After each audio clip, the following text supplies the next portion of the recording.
warga Fermetan di seluruh Indonesia, welcome back to Rumah Fermetan. Guys, ini menindaklanjuti atas pertanyaan kalian. Bu, bagaimana sih caranya supaya aglo itu bisa rimbun subur? Ibu kan selalu ngajarnya dipotong-potong, terus kapan rimbunnya? Nah, di samping-samping saya ini ada aglonema yang subur rimbun, udah tahu berapa rumpun ya. Nanti di video ini kita akan membahas bagaimana cara membuat aglonema rimbun.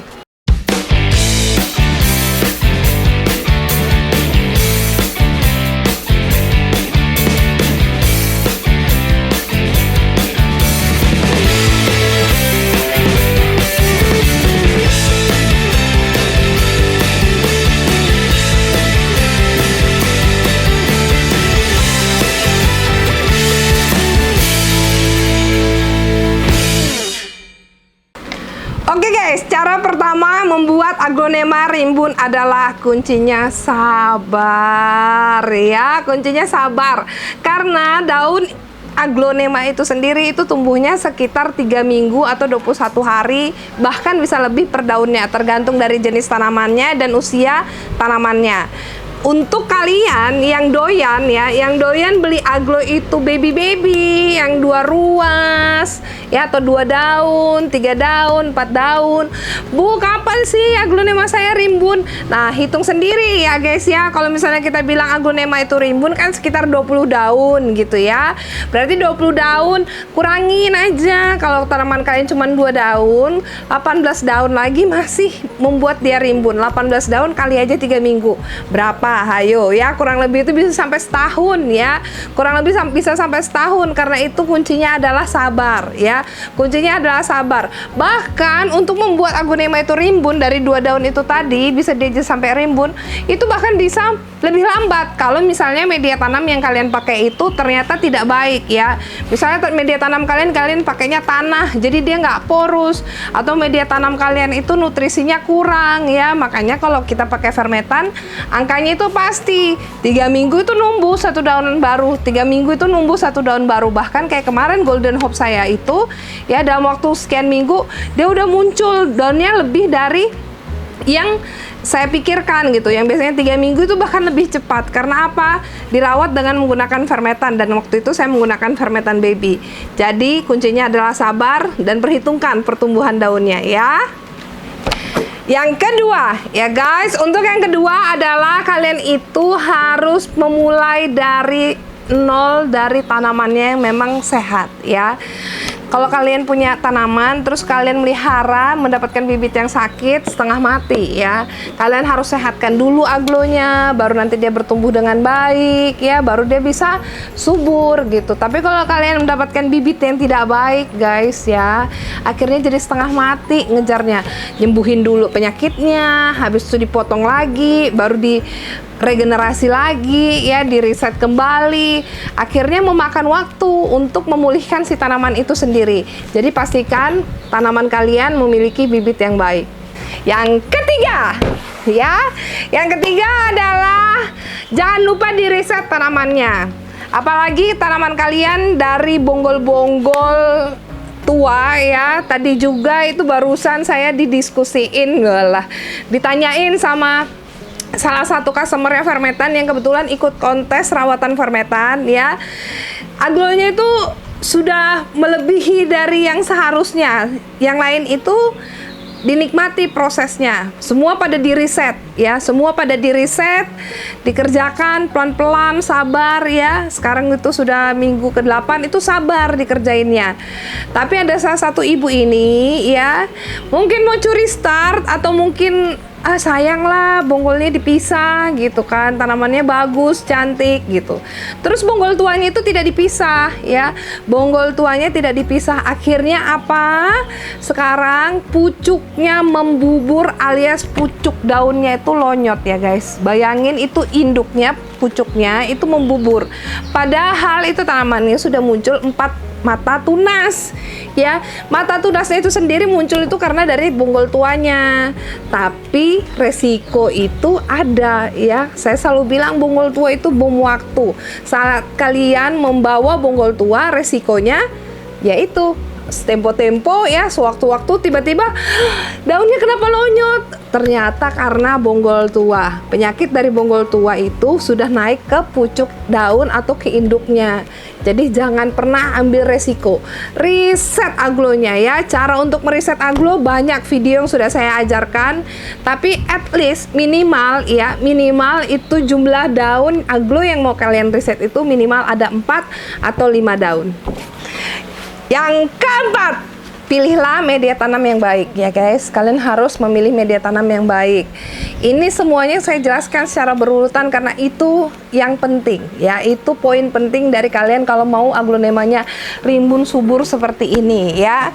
Yang nomor 4 itu kalian pilih media tanamnya yang baik. Harus media tanamnya porus ya, bersih, sudah difermentasi dengan baik, memiliki bahan organik yang memang sudah baik ya. Seperti yang kami gunakan di sini, kami menggunakan fermentan. Fermentan itu sudah diproses dengan sangat baik, bahkan dihitung ya, bukan kira-kira ya, bukan kira-kira seginilah cukup gitu ya, seginilah cukup, enggak ya. Fermentan itu produk yang memang sudah dihitung berdasarkan literatur ya. Jadi itu dihitung kira-kira kandungan N yang dibutuhkan tanaman itu berapa sih, P itu berapa sih, K itu berapa, terutama untuk tanaman hias ya.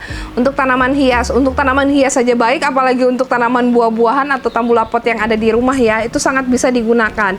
Jadi kalian harus pilih media tanam yang baik, yang bersih, porus dan bergizi. Jadi kalau saya istilahkan ya, kalau kalian semua pakai fermentan di rumah, itu seperti kita yang ada di rumah ya. Media tanam ini kan rumahnya si tanaman ya, rumahnya si tanaman supaya dia bisa tumbuh dengan baik dan maksimal. Kalau kalian pakai fermentan guys, ini seperti kita ini di rumah ya, kita disuruh tinggal di rumah, nggak kemana-mana. Jadi makanan kita itu kita ambil dari kulkas kita. Nah si tanaman ini kalau pakai fermentan, kulkasnya full guys, semuanya ada ya. Di rumahnya sendiri tuh semuanya ada, mau nasi, mau lauk, mau lauknya cumi, mau lauknya ikan, mau lauknya ayam, mau lauknya daging ya, itu semua ada. Sayur-sayurannya lengkap ya, sayur-sayurannya lengkap, mineralnya lengkap, lalu juga ada buah-buahnya gitu ya, bahkan ada kerupuknya gitu sebagai pemanisnya. Jadi untuk menggunakan media tanam, kita itu harus perhitungkan untuk menggunakan media tanam yang baik ya. Terutama saya di sini ya sebagai ambasador sebagai foundernya fermentan, pasti saya selalu bilang fermentan adalah yang terbaik. Yang kelima adalah jangan lupa untuk mengatur frekuensi penyiraman ya, perawatannya. Jadi untuk tanaman-tanaman kita sendiri ya, jangan lupa tanaman itu harus selalu disiram. Kalau misalnya media tanam kalian porus guys, kalian mau siram berapa kali pun itu tidak ada masalah gitu, tidak ada masalah. Kalau misalnya kayak fermentan ini ya, kalau fermentan ini saya di sini siram ngocor 3 hari sekali ya, sampai ngocor sampai gobios ya, sampai gobios dengan situasi di Balikpapan ya. Saya ini domisilinya di Balikpapan itu yang panas terik nggak karuan ya, itu 3 hari sekali saya siram. Dan poin pentingnya adalah air itu bukan sumber penyakit ya guys, air itu sumber kehidupan, kecuali kalian pakai air nyiram tanaman air kotor ya. Tapi saya rasa nggak mungkin ada yang nyiram tanamannya pakai air dari kotoran ya, atau misalnya dari parit, nggak mungkin. Pasti setidaknya kalian menggunakan air PDAM. Dan saya di sini juga menggunakan air PDAM, bukan air sumur, bukan air PDAM yang diendapkan, enggak, tapi air PDAM yang memang langsung ngalir itu saya pakai ya. Dan itu tidak ada masalah. Jangan mempersulit diri sendiri dalam proses penyiraman ya. Jadi yang penting kalian bisa siram. Bu, jadwal siramnya kapan? Saya 3 hari sekali. Bu, siramnya bisa pagi, siang, sore. Boleh, bebas ya. Kalian mau siram siang-siang juga nggak masalah ya. Yang penting hati-hati kalau di daun, disiram di daun, takutnya nanti ada efek loop, nanti daunnya bisa terbakar. Makanya disarankan jangan siram siang-siang, apalagi kalau disiram di daun. Tapi kalau mau disiram ngocor di medianya siang pun tidak ada masalah ya. Itu untuk penyiraman. Dan juga perawatan yang kedua adalah jangan lupa memberikan pupuk ya. Kalau saya di sini saya nggak menggunakan pupuk kimia, saya tidak menggunakan bahan-bahan kimia di sini karena saya adalah penghobi tanaman hias di rumah saya sendiri. Lain cerita mungkin saya kalau punya greenhouse yang besar dan saya tidak tinggal di situ ya, dan banyak resiko untuk munculnya hama, mungkin bisa jadi kita pakai pestisida kimia ya. Tapi saya sendiri tinggal di rumah, saya sehat, saya mau tanaman saya sehat, dan saya mau seluruh keluarga saya pun sehat. Jadi saya menggunakan bahan yang organik. Saya menggunakan verliquid di rumah fermetan. Verliquid itu sendiri adalah pupuk organik cair yang berisi nutrisi yang baik untuk tanaman, juga mikroorganisme yang baik untuk tanaman ya, dan juga dia mengurangi resiko tanaman itu sakit. Kenapa? Karena kuman yang jahat itu jadi nggak kedapatan lagi tempat duduk, guys. Jadi bayangin aja kalau dalam satu kelas isinya semua sudah mikroorganisme yang baik gitu ya, udah anak-anak baik, itu anak yang nakal mau datang gitu kan, mau duduk nggak bisa lagi karena full sudah kursinya ya sama mikroorganisme yang baik. Oke, jadi kalau saya di sini saya menggunakan verliquid, dosisnya sendiri itu sudah ada di video-video sebelumnya. Lalu yang ketiga, kalaupun kalian memang mau menggunakan pestisida, saya di sini menggunakan pestisida organik Bio XY. Nanti saya tampilkan gambarnya.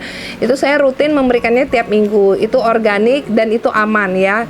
Selain saya sendiri di sini lebih suka memang untuk melakukan misting atau disiram di bawah daun dan di atas daun untuk menghilangkan resiko hama ya. Dan pastikan juga sirkulasi di tempat kalian itu baik. Ya, itu dalam poin perawatannya tadi bisa kalian menggunakan pestisida, tapi pastikan juga sirkulasi di tempat kalian itu baik. Ya, tidak perlu harus yang bagaimana, tapi kalian pastikan udara itu berjalan dengan baik. Kalau misalnya memang tempatnya minimal, terhalang tembok, mungkin bisa kalian bantu dengan alat bantu seperti kipas angin contohnya ya. Karena saya juga di sini beberapa titik saya menggunakan kipas angin. Yang keenam, ya guys ya, jangan lupa selalu ingat untuk mengupdate tanamannya. Update tanaman itu apa sih? Dicek, recheck ya, dicek and recheck tiap hari ya. Kalau untuk aglonema ini, aduh, saya bisa bilang memang dia itu pas banget julukannya Ratu Daun. Karena apa? Dia itu yang paling queen ya, paling queen artinya apa? Dia nggak bisa dicuekin. Aglonema itu memang harus kita liatin, tiap hari harus kita liatin. Ini kenapa ya ini aglonya? Tiap hari harus di sweeping. Kalau misalnya memang ada daun tua, jangan lupa dipotong daun tuanya, karena daun tua itu sendiri akan mengundang hama ya, mengundang hama. Jadi kalian bisa potong daun tuanya lalu kalian buang ya, kalian buang. Kalau misalnya mau dijadikan kompos juga boleh ya, kalau misalnya memang kalian mengerti untuk memprosesnya. Ataupun kalau misalnya kalian punya pohon-pohon besar, pohon mangga di rumah atau pohon apapun itu, bisa kalian taruh di bawah-bawahnya biar dia hancur terdekomposisi di situ. Oke. Dan itu yang kita cek-cek selain daunnya, kita cek tangkainya, kita cek belakang daunnya ya. Kalau misalnya tanamannya ada yang terserang hama, jangan lupa segera ditangani ya, jangan lupa segera ditangani. Jangan lupa segera ditangani. Dan penting juga untuk melakukan pengecekan akar ya, pengecekan akar. Kalau fermetan guys, itu selalu saya bilang gunakan pot itu step by step ya, step by step, dari pot yang kecil, sedang, besar, sesuai dengan jumlah akar dan besarnya tanaman, sesuai dengan jumlah akar besarnya tanaman. Kalau misalnya memang akarnya sudah penuh, kalian bisa naik kelas. Sebelumnya dia di pot 10 bisa ke 13, bisa ke 15 ataupun ke 20 ya. Ataupun bahkan bisa ke ukuran sampai 40 seperti Green Arha saya di sini tuh udah seperti daun pisang ya. Jadi lakukan secara bertahap. Nah, kalau saya di sini biasanya dua bulan sekali itu naik pot ya. Jadi tanaman itu naik pot kayak gini, nanti ukuran 21 ini mau saya naikkan pot di konten berikutnya ya. Nanti kalian nonton aja videonya ya. Dan ini juga Big Mama ini akan saya jadikan konten di konten berikutnya. Kalian akan bisa pelajari bagaimana sih caranya itu si tanaman itu bisa subur gitu ya, bisa subur, bisa banyak anaknya itu seperti apa ya, seperti apa supaya rimbun. Dan di repotting saat akarnya itu sudah penuh guys ya, saat akarnya itu udah penuh di media, jangan lupa dan jangan terlambat untuk di repotting ke pot yang lebih besar. Why? Kenapa?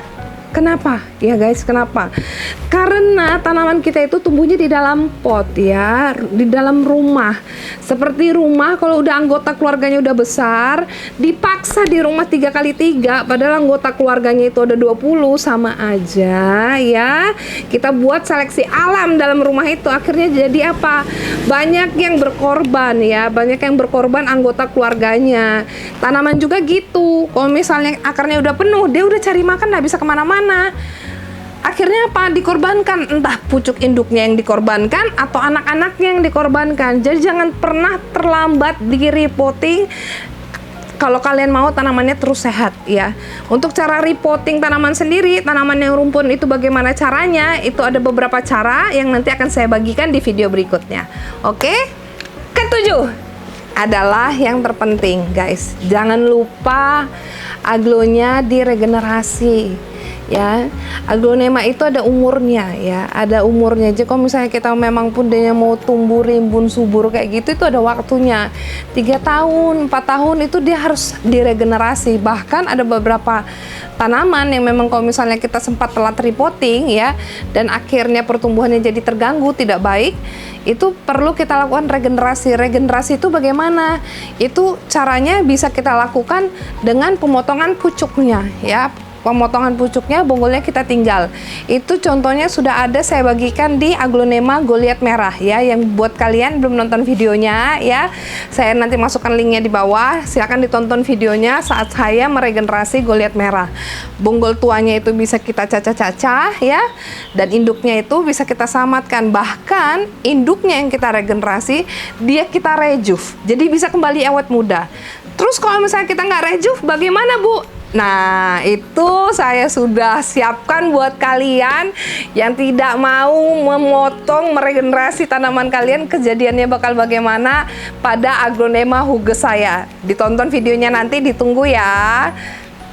Oke, itu dia 7 poin untuk kalian bisa contek, ataupun mungkin kalau ada yang ingin kalian tambahkan ya, bisa kalian tambahkan di kolom komentar di bawah. Kalau misalnya ada yang ingin bertanya juga bisa bertanya di kolom komentar di bawah, nanti akan saya jawab, ataupun nanti akan boleh WA ya, boleh WA ke nomor admin 0819 52500 777, ataupun kalian bisa follow IG-nya Fermetan ya, @fermetan, ataupun TikTok-nya Fermetan. Nanti kalau misalnya ada pertanyaan bisa saya jawab lewat sosial media platform berikut ya. Terima kasih guys. Di video berikutnya saya akan lakukan repotting ya. Tadi poin yang tadi saya sebutkan itu adalah pentingnya melakukan repotting tanaman-tanaman yang aglonema rimbun atau rumpunan. Caranya bagaimana sih? Kapan sih aglonema yang rimbun itu harus di repotting? Bagaimana caranya? Ditonton videonya di part kedua ya guys ya. Jangan lupa ditekan tombol subscribe-nya buat kalian yang belum subscribe, dan di like videonya dan di share ke teman-teman yang lain. Kalau kalian menurut kalian ini bermanfaat, jangan lupa di follow juga IG-nya Fermetan ya. Thank you. See you next time. Happy gardening with Fermetan. Sarangi.